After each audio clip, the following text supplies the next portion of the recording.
नमस्कार दोस्तों, स्वागत है आपका हमारे चैनल पर। आज हम एक बेहद प्रेरणादायक कहानी लेकर आए हैं जो हमें सिखाती है कि समय और किस्मत के खेल को समझना कितना महत्वपूर्ण है। यह कहानी महात्मा बुद्ध के प्रिय शिष्य आनंद की है, जो एक यात्रा पर निकलते हैं और रास्ते में एक दुखी व्यापारी से मिलते हैं। व्यापारी अपने बुरे समय और असफलताओं के कारण दुखी है, लेकिन आनंद की बातें और एक छोटी सी डिबिया उसकी जिंदगी में बदलाव लाने का काम करती हैं। इस कहानी के माध्यम से हम जानेंगे कि कैसे हमें अपनी परिस्थितियों के प्रति आशावादी रहना चाहिए और यह भी समझेंगे कि दूसरों की सफलता या असफलता हमारी खुशी या दुख का कारण नहीं होनी चाहिए। तो चलिए इस प्रेरणादायक कहानी का आनंद लें और सीखें कि जीवन के उतार चढ़ाव में हमें किस तरह से आत्मविश्वास और धैर्य बनाए रखना चाहिए। एक बार की बात है, महात्मा बुद्ध के सबसे प्रिय और करीबी शिष्य आनंद कहीं यात्रा कर रहे थे। तभी उन्होंने देखा कि एक व्यक्ति एक चट्टान पर बैठा रो रहा है। यह देखकर आनंद रुक गए और उस व्यक्ति के पास जाकर उसके दुख का कारण पूछा। व्यक्ति ने आंसुओं के बीच कहा, मैं एक पास के गांव का बदनसीब व्यापारी हूं। जो भी काम करता हूं सब कुछ खराब हो जाता है। व्यापार के चक्कर में मैंने अपनी मां और पत्नी के गहने खो दिए, अपने परिवार को खो दिया और अब मेरा घर और खेत भी गिरवी रखे हुए हैं। मुझे लगता है कि मेरी किस्मत बिल्कुल खराब है। यह सुनकर आनंद ने कहा, तुम्हारी किस्मत खराब होने की बात तुम्हें किसने कही? मुझे भी समझने दो कि तुम्हारी किस्मत में क्या खराबी है। व्यक्ति ने उत्तर दिया, पहले मैं खेती करता था, लेकिन हर साल नुकसान होता था। कभी सूखा पड़ता था, कभी ज्यादा बारिश से फसलें खराब हो जाती थीं, कभी आवारा पशु फसल को नुकसान पहुंचाते थे और कभी बीमारियों से फसलें बर्बाद हो जाती थीं।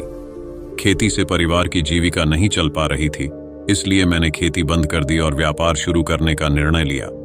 मैंने पत्नी के गहने बेचकर व्यापार शुरू किया, लेकिन वह सफल नहीं हुआ।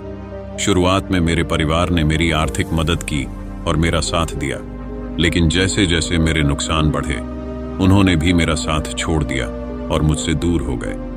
अब वे मुझे देखकर अपनी नजरें फेर लेते हैं और मेरी गरीबी और दुर्दशा का जिम्मेदार ठहराते हैं। अब मुझे अपना जीवन व्यर्थ लगने लगा है। अक्सर मैं आत्महत्या का विचार करता हूं और आज मैं यहां आत्महत्या करने आया था, लेकिन हिम्मत नहीं जुटा पाया। यही वजह है कि मैं इस पत्थर पर बैठकर रो रहा था। दूसरी ओर मेरा एक मित्र है। हम दोनों ने एक साथ व्यापार शुरू किया था, लेकिन वह आगे बढ़ गया और मैं पीछे रह गया। मेरी असफलता के कारण वह लगातार मुझे नीचा दिखाने की कोशिश करता रहता है और अक्सर मेरे घर आकर अपनी सफलता की बातें करता है। वह मेरे परिवार को बताता है कि उसने इतनी मेहनत करके इतना सफल व्यापार कैसे बनाया और अक्सर अपने फलते फूलते व्यापार की कहानियां मेरी पत्नी और माता पिता को सुनाता रहता है। मेरे परिवार वाले उसकी कहानियां सुनकर उसकी प्रशंसा करते हैं, लेकिन मुझे आलोचना करते हैं, मुझे असफल बताते हैं और कहते हैं कि मैं समझदार नहीं हूं। मेरी पत्नी और मां अक्सर ताने मारती हैं, जिससे मुझे बहुत दुख होता है और कभी कभी अपनी असफलता पर गुस्सा भी आता है। मुझे समझ में नहीं आता कि मैं क्या करूं। यह सुनकर भिक्षु आनंद ने पूछा, तुम्हें किस बात का ज्यादा दुख होता है, अपनी असफलता का या अपने मित्र की सफलता का? व्यक्ति एक पल के लिए सोचने लगा, फिर कहा, सच्चाई यह है कि मुझे अपनी असफलता से उतना दुख नहीं होता जितना कि मेरे मित्र की सफलता से होता है। भिक्षु आनंद ने फिर पूछा, अगर तुम्हारा मित्र व्यापार में असफल हो जाता और तुम सफल हो जाते तो क्या तुम खुश होते? व्यक्ति ने कहा, हां, मुझे बहुत खुशी होती। आनंद ने कहा, इसका मतलब तुम्हारी खुशी तुम्हारे मित्र पर निर्भर करती है। अगर वह चाहे तो तुम्हें खुश कर सकता है और अगर वह चाहे तो तुम्हें दुखी भी कर सकता है। तुम खुद से न तो खुश हो सकते हो और न ही दुखी।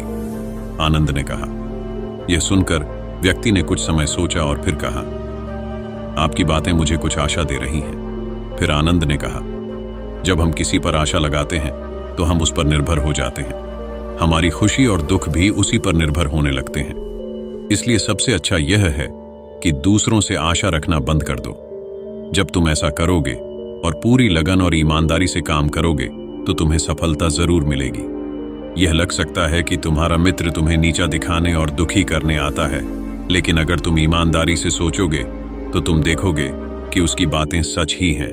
वह अपने संघर्ष और अनुभव की बातें करता है और आप उन कहानियों से बहुत कुछ सीख सकते हैं। आपको वास्तव में उसे धन्यवाद देना चाहिए कि उसने आपको घर बैठे इतने सारे अनुभव दिए हैं। उन अनुभवों का लाभ उठाएं, एक नई शुरुआत करें, मेहनत और ईमानदारी से काम करें और हार मत मानें। एक दिन आपको निश्चित रूप से सफलता मिलेगी।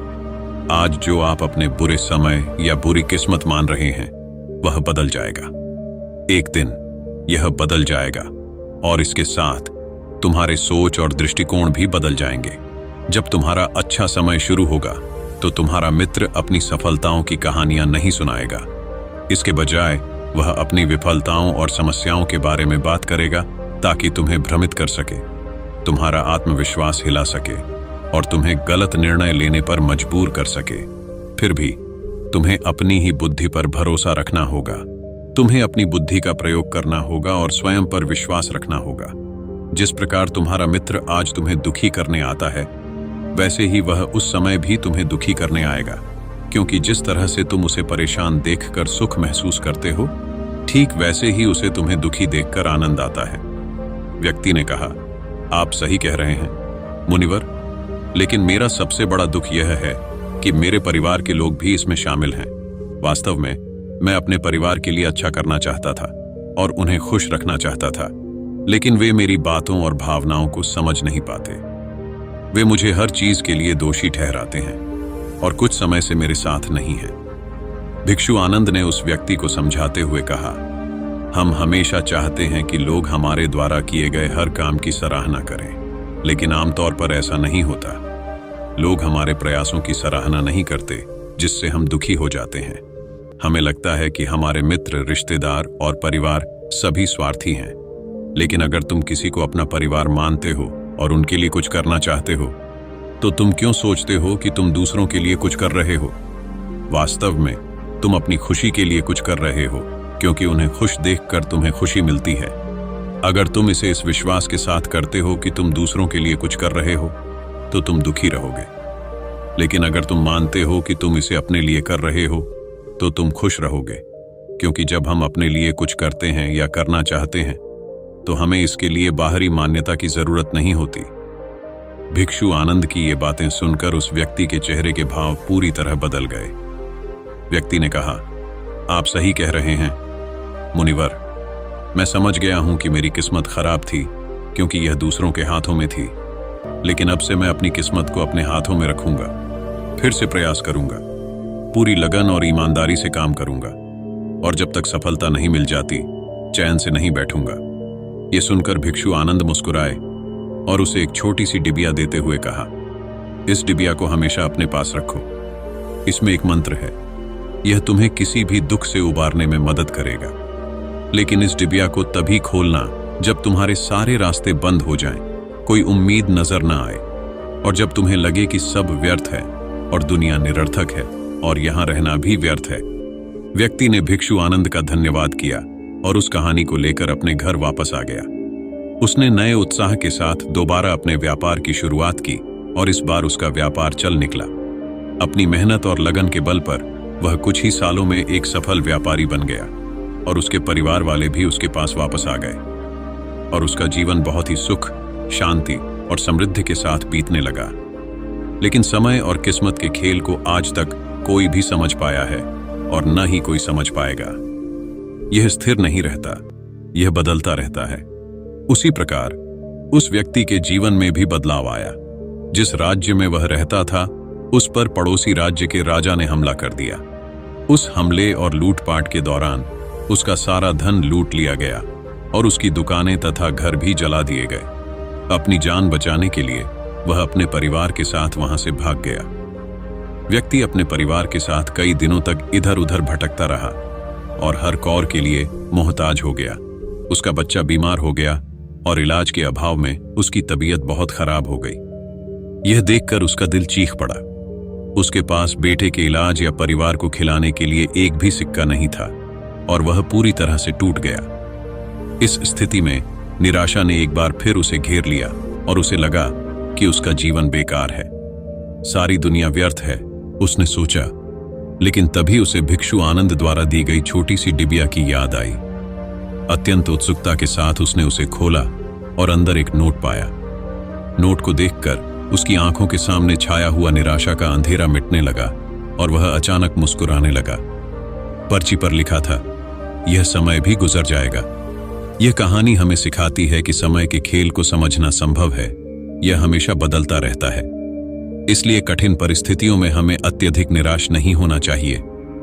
आत्मविश्वास बनाए रखना आवश्यक है, क्योंकि समय बदलता है। जो आज बुरा है वह कल निश्चित रूप से अच्छा होगा। आज हम आपके लिए एक ऐसी कहानी लाए हैं जो जीवन की कठिनाइयों और समय के खेल को समझने में मदद करती है। यह कहानी महात्मा बुद्ध के प्रिय शिष्य आनंद की है, जिन्होंने एक दुखी व्यापारी की समस्याओं का समाधान करके उसे नई आशा दी।